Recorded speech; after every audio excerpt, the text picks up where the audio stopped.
There's a side of INFJs that almost no one talks about.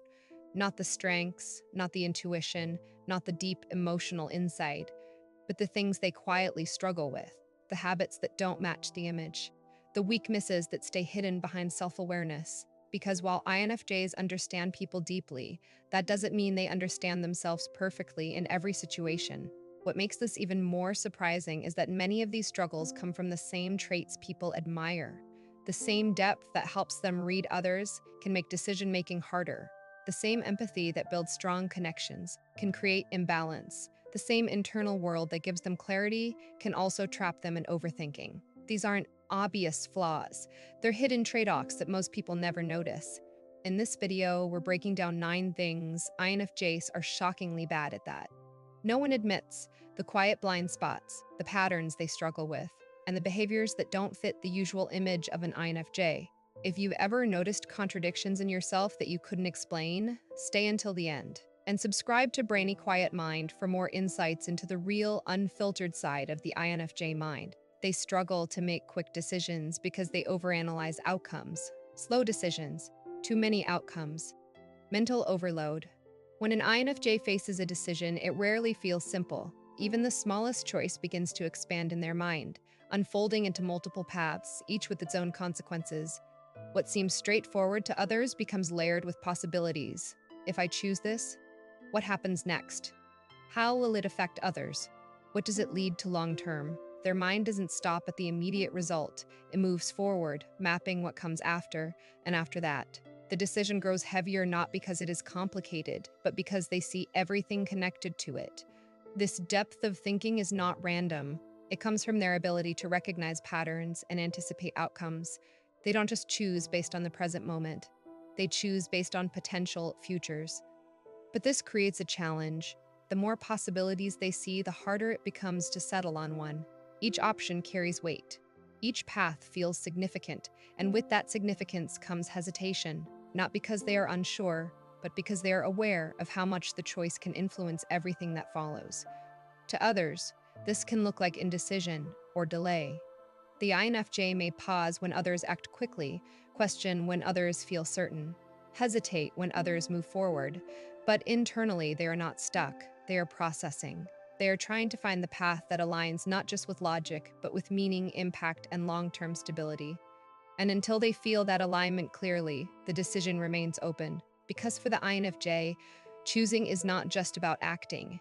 It is about understanding what that action truly leads to. They avoid confrontation even when it's necessary. Conflict avoidance, internal tension, delayed expression. When something feels wrong, an INFJ notices it immediately. A shift in behavior, a subtle disrespect, an emotional imbalance. Nothing escapes their awareness. But instead of addressing it directly, they pause, they think, they analyze the situation from multiple angles, trying to understand the other person's perspective before reacting. What if they didn't mean it that way? What if this creates unnecessary tension? What if saying something makes things worse? And in that moment, silence feels easier than confrontation.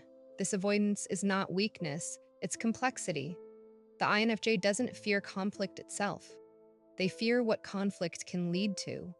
They understand how words can escalate situations, how emotions can spiral, how a single moment can change the entire dynamic of a relationship. So they choose restraint. They hold back, hoping the situation will resolve itself or become clearer with time. They prioritize harmony, even when it comes at the cost of their own comfort. But as the same issue repeats, something begins to build internally. Over time, what was once a small discomfort becomes a quiet pressure. The INFJ keeps observing, keeps understanding, keeps staying silent, until the weight becomes too much to ignore. And when they finally reach that point, the confrontation is no longer small or controlled. It carries everything that was never said. To others, it may feel sudden or unexpected, but internally, it has been building for a long time. Because when confrontation is avoided, it doesn't disappear, it accumulates. And for the INFJ, the challenge is not recognizing when something is wrong, it's choosing to address it before silence turns into distance. They have difficulty setting firm boundaries consistently, soft boundaries, flexible limits, emotional leakage. An INFJ can clearly feel when something crosses a line. a request that asks too much, a behavior that drains their energy, a pattern that feels one-sided. The awareness is there immediately. They know what feels right and what doesn't. But knowing is not the same as enforcing. Instead of setting a firm boundary in the moment, they hesitate. They consider the other person's feelings, the context, the possible misunderstanding, and in that pause, the boundary weakens before it's even spoken. This difficulty comes from their empathy. The INFJ doesn't just see their own need for space, they see why the other person is acting the way they are. They understand the pressure, the emotion, the intention behind the request, and because of that understanding, they soften their response. They allow a little more than they should. They adjust, compromise, and tell themselves it's temporary. But when this pattern repeats, the line becomes harder to define. What was once a boundary becomes a suggestion, and what was once uncomfortable becomes tolerated. Over time, this creates a quiet imbalance. The INFJ begins feeling the cost internally. The exhaustion, the frustration, the sense of giving more than they should. And eventually, something shifts. The boundary that was never firmly set becomes enforced all at once. To others, it can feel sudden or even unexpected. But internally, it has been building for a long time, because boundaries are not just about knowing your limits, they are about holding them consistently. And for the INFJ, the challenge is not recognizing where the line is, it's choosing to keep it there. Even when empathy pulls them to move it, they take things personally even when they try not to. Personal impact. Internal sensitivity. Hidden reaction. An INFJ can tell themselves not to take something personally and still feel it deeply. A comment that others brush off, a change in tone that seems minor, a moment of distance that appears insignificant. For them, it doesn't stay at the surface. It moves inward, not because they want it to, but because their awareness connects everything to meaning. What was said, how it was said, why it was said, all of it becomes something to process. The sensitivity is not about insecurity alone. It comes from how deeply they read interactions. The INFJ doesn't just hear words, they interpret intention, context, and emotional undertones. So when something feels slightly off, they don't ignore it. They analyze it. Was that directed at me? Did I miss something? Is there something behind this that wasn't said directly? Even when they try to rationalize the situation, their mind continues exploring possibilities. They understand logically that it may not be personal, but emotionally, it still registers. To others, this reaction is invisible. The INFJ rarely shows it immediately. They remain calm, composed, and responsive on the outside, but internally the moment continues. It replays, evolves, and gains depth. And over time, this creates a quiet tension, the effort to stay grounded while feeling everything more intensely than expected. Because even when they try to separate themselves from the situation, their awareness pulls them back into it. And that is the challenge. Not that they don't understand it logically, but that understanding doesn't always stop the feeling from happening. They overthink simple situations until they become complicated. Simple becomes complex. One moment expands, endless interpretation. What starts as something small rarely stays small for an INFJ. A short message, a brief interaction, a passing comment. On the surface, it's simple.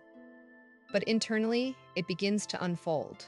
They revisit the words, analyze the tone, consider what was meant and what might have been implied. The situation grows, not because it changed externally, but because their mind keeps exploring it from different angles. This process is driven by their need to understand fully. They don't want leaving things incomplete or unclear. So they ask themselves questions. Why did they say it that way? Was there something behind it? Did I respond correctly? Could there be another meaning I didn't consider? Each question adds another layer. The original moment remains the same, but the interpretation becomes more detailed, more complex, more refined. And as more possibilities appear, the simplicity disappears. To others, this can feel unnecessary. The situation already seems clear. There's nothing more to analyze. But for the INFJ, clarity is not just about what is obvious, it is about what is hidden beneath it.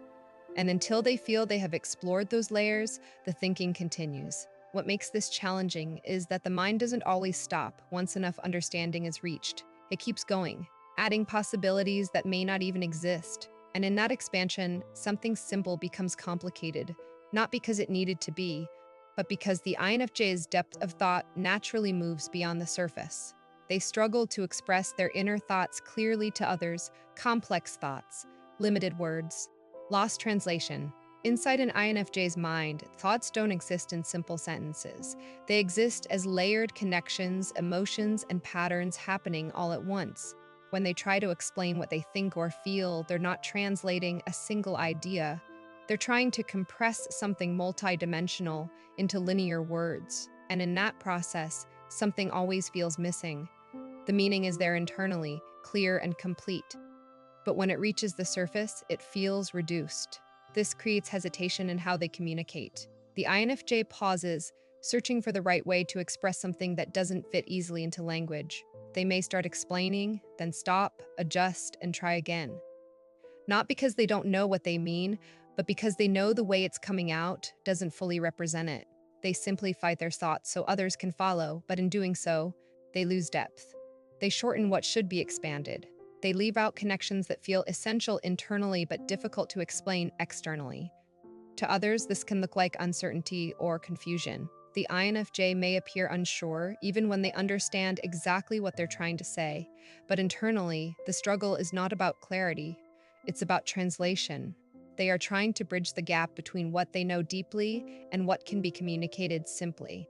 And over time, this creates a quiet frustration because they realize that even when they speak, not everything is being received the way they intend. A part of their inner world remains unspoken, not by choice, but because language cannot always carry the full weight of what they understand. They hold on to emotional patterns longer than they should. Emotional retention, pattern attachment, slow release. An INFJ does not experience emotions as brief reactions that fade quickly. When something affects them, it stays, not just as a feeling, but as a pattern to be understood. A situation, a connection, a moment of emotional impact. It doesn't end when it's over. It continues internally, replayed, analyzed, and revisited from different angles. What others move past, the INFJ holds on to, not because they want to suffer, but because they want to fully understand. This creates a deep connection to emotional patterns. They don't just remember what happened, they remember how it felt, what it meant, and what it revealed. They revisit the same experience, searching for clarity, trying to resolve something that feels unfinished.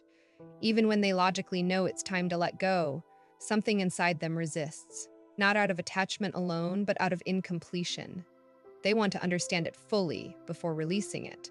And until that understanding feels complete, the pattern remains active.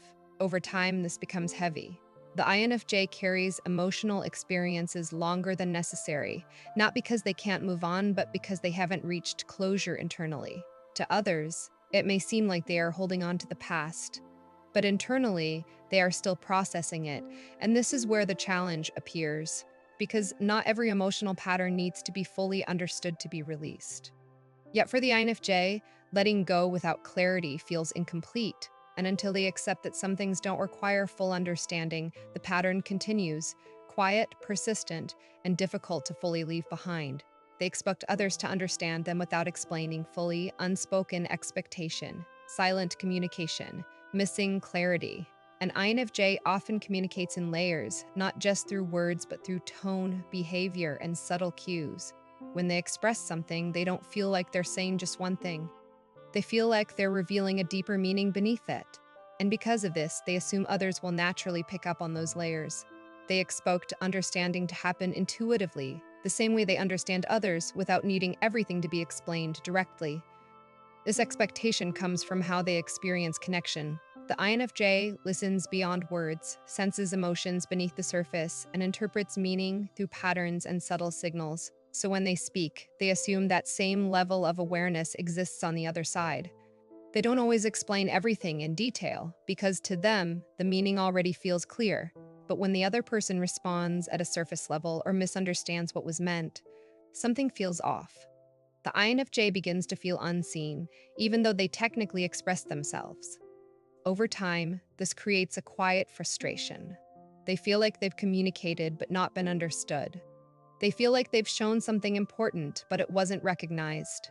To others, it may seem like the INFJ didn't fully explain their point, but internally, they feel like they already did, just not in a direct way. And this is where the gap forms, because understanding does not always happen the same way it does in their mind. And until they realize that not everyone interprets subtle communication naturally, they will continue expecting depth to be seen where it hasn't been clearly expressed. They delay letting go of people even when they know it's time delayed release. Emotional attachment, knowing but not acting. There is a moment when the INFJ already understands the truth. The connection has changed, the alignment is no longer there, and the relationship has reached its limit. They see it clearly. The patterns have repeated enough times. The feeling has settled into certainty. And yet, even with that awareness, they don't let go immediately. Something holds them in place, not out of confusion, but out of depth. This hesitation comes from how much meaning they attach to connection. The INFJ doesn't experience relationships as temporary or replaceable. They invest emotionally, mentally, and often silently over time. They remember how things were, what they meant, what they could have become. They don't just see the present. They see the history and the potential at the same time. And because of that, letting go feels like closing something that once mattered deeply. Even when they know it's no longer aligned, they revisit it internally, hoping for clarity, hoping for confirmation, sometimes hoping for change. Over time, this creates a quiet tension between knowing and acting. The INFJ begins pulling back emotionally, becoming more distant, less invested, but not fully gone. To others, it may seem like they are still there, but internally they are already halfway detached, and this is where the delay becomes visible. Because for the INFJ, letting go is not a sudden action, it is a process. They don't just leave when something ends, they leave when they have fully processed that ending. And until that process is complete, they remain in between, aware of the truth, yet not fully ready to move away from it. INFJs aren't just defined by what they're good at, but by what they quietly struggle with. The overthinking, the emotional weight, the hesitation, the contradictions. They're not flaws without reason. They're the cost of depth, awareness, and seeing more than most people around you. And once you understand that you stop judging these patterns and start recognizing what they're really telling you. If you saw yourself in any of these, don't ignore it. Reflect on it. Let me know in the comments which one hit you the hardest. And if you want more real, unfiltered insights into the INFJ mind, not just the strengths, but the hidden challenges, subscribe to Brainy Quiet Mind and stay connected to what most people never talk about.